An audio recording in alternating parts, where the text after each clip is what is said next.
Philippines RCEP at President ng Notre Dame of the Diangas University to talk about the academic holiday na pinopropose ng ilang mga Catholic school in celebration of the 40th anniversary ng EDSA People Power. Kasama natin on Zoom, Brother Manuel De Leon. Brother, magandang morning po. Peter Atrica sa programang Balita Patan. How are you doing, sir? Magandang umaga po, Rica, at saka ka-Peter. Magandang umaga. Good morning po. Naririto po ako sa General Santos City. Medyo makulimlim rito ngayon. Opo, naku, butin. Wala pa naman po ata yung bagyo, hindi pa naman po. Ay, wala man po bagyo, kundi shear line lamang pala ang makaaapekto sa ating mga weather systems ngayon. So, At nag-declare po yung aming city ng walang pasok, kaya medyo maluwag. dahil po sa shear line din yan, Father? Ay, Brother? Because of the adverse weather condition. Oo, yun nga po. Opo. So pag-usapan po natin, because on February 25, meron pong mga movement to, aside from celebrating yung EDSA People Power, yun nga pong trillion peso march din po on our fight to corruption. Pero ang mga Catholic schools po ay hinihimok na magdeklara nga po ng tinatawag nating academic holiday. Kaso pag sinabi pong holiday, parang ang haba naman ang panahon noon. What would be the reason for this then, Brother? If you look, kung titingnan natin yung nakaraan for the last 40 years, binigyan natin ng kahalagahan at significance itong EDSA People Power Revolution, di ba? At every time, may Malacanang na declaration na non-working holiday. Pero last year, na-experience po natin na na-downgrade po ito na naging special working holiday. Parang nagkaroon po ng defiance yung ibang eskwelahan at nag-declare na parang na-downgrade at baka part ito ng historical revisionism na parang dinowngrade yung significance ng EDSA Revolution, especially by the Marcos administration. Kaya ngayon, naisip namin na yung hindi makapunta dyan sa Metro Manila, we can declare academic holiday na hindi business as usual, na magkaroon man lang ng panahon na pagninilay at mag-reflect doon sa kahalagahan at significance po nitong nangyari 40 years ago. Pero dyan ho sa NCR, meron pong encouragement na lahat ng Catholic schools ay magdeklara na walang pasok at maglahok sa mga kaganapan dyan sa EDSA.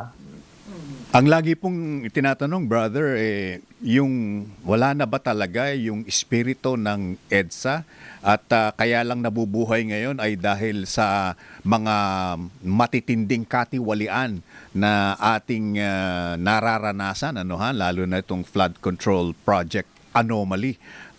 What do you think? Ang mga Pilipino daw madaling makalimot eh. Your take on this, brother? Yung nagpalabas ng pastoral letter ang CBCP at ang kanilang panawagan is to remember na gunitain at mag-repent kasi parang naging failure parang merong hindi magandang nangyari in spite of the fact na nag-gain na natin yung ating freedom dahil nga sa mga katiwalian. Pangatlo is to be able to to respond to the situation because EDSA is an unfinished movement. Hindi naman nagtatapos yan after sa isang celebration.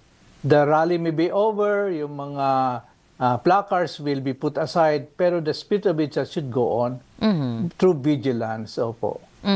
Well, brother, ako isa sa mga nakikita ko po, kasi katulad ako nung nag-aaral pa ako, what happened in EDSA was just glossed over. Napakabilis lang ng discussion tungkol sa EDSA People Power. And I think that contributed a lot doon sa appreciation ng kabataan on the importance of the People Power Revolution. Sa palagay niyo po ba, dapat magkaroon ng mas maigting na pagtuturo tungkol nga po dito sa nangyari sa history natin? Dapat nga po na paigtingin yung ating pagtuturo at mailagay sa ating consciousness na malaking significance nung na free tayo sa dictatorship, sa 14 years under dictatorship ng Marcos administration. Na before that, in 1965, we were one of the top economies of Asia. And then after that, the martial law, we became the sick man of Asia. no? Naging problematic po tayo. At hanggang ngayon dama po natin yung feel natin yung kahirapang 'yan, no? We are tailing behind. So kinakailangan talaga na paigtingin yung ating consciousness na yung kahalagahan ng ating demokrasya, na ibalik sa atin yung ating kalayaan at yung mga democratic institutions at saka yung respect for human rights, no? Ay dapat na maituro just to promote human dignity. Opo. Okay, brother. Nabanggit niyo yung democratic institutions and of course the bulwark of democracy, sabi nga nila yung ating karapatang maghalal ng ating mga pinuno. Ano po? Opo. Mga hangal naman po yung katayo po. Yun nga, the sad part. Mga hangal. How does one explain? Look at all the leaders we have. I mean, a lot of them are perhaps pasable na. Catholic. Opo. Catholic school graduates din po. Tama po. Oo po. Nabanggit din namin yan kay Father Tito one time. Sabi nga namin, yung ibang mga nasasangkot dito sa anti-flood control conspiracy and corruption, graduate ng mga exclusive Catholic schools. But then again, sabi nga nila, lagi namang merong masamang kamatis sa basket. Opo. What is your take on that, brother? Siguro, ano nga po yun? I missed out the question. Pakiulit po. Okay. Anyway, opo, ang punto nga lang din po siguro yung political, okay. Opo, yung the fact na meron tayong we are the only Catholic country in Asia, we have exclusive Catholic schools and yet meron pa ring mga produkto na nasasangkot sa matitinding corruption scandal. Yun lang po naman ang punto. Opo. Ang tanong talagang gano'n, ano? Well, there are so many factors naman affecting the behavior of the human person. No? Yes. Pero yung panawagan na itinuturo nga yung value system natin as a people, yung tinuturo naman sa ating religion yan, sa ating eskwelahan, the values of katotohanan, yung karapatan, yung mga katarungan, mga ganyan. Pero sometimes the structure contribute to it. Yes. Kaya titingnan na lang natin yung ating Constitution, 1987 Constitution.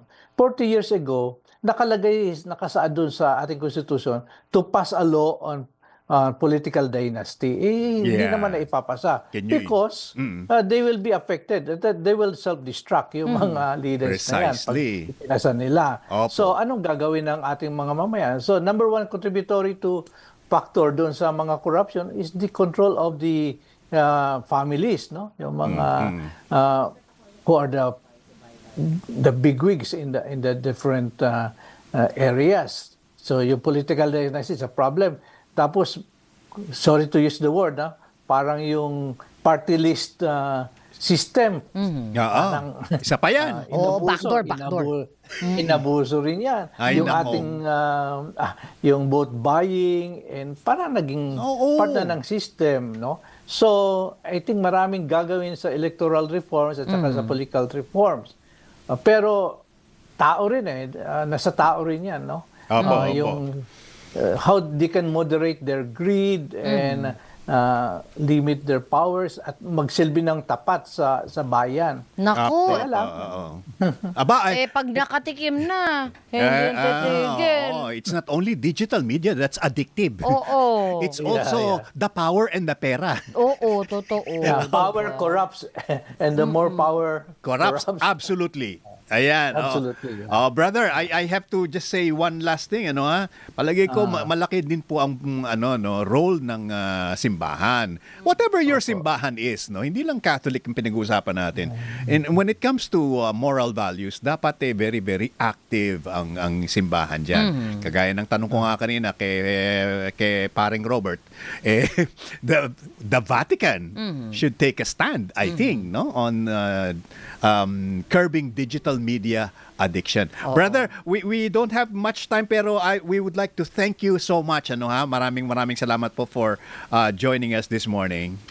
Well, thank you po. At sana po yung ating leaders ay magsilbi ng tapat sa ating bayan. Opo. Pero we need to educate the people, especially the millennials at Opo. saka the Gen Z. Yes, Yun na yes. lang ho ang pag-asa natin sa ating bayan. Yeah, okay. Maraming salamat po, Thank you po. Brother Manny. Dali. Hindi, brother to. Dito fighting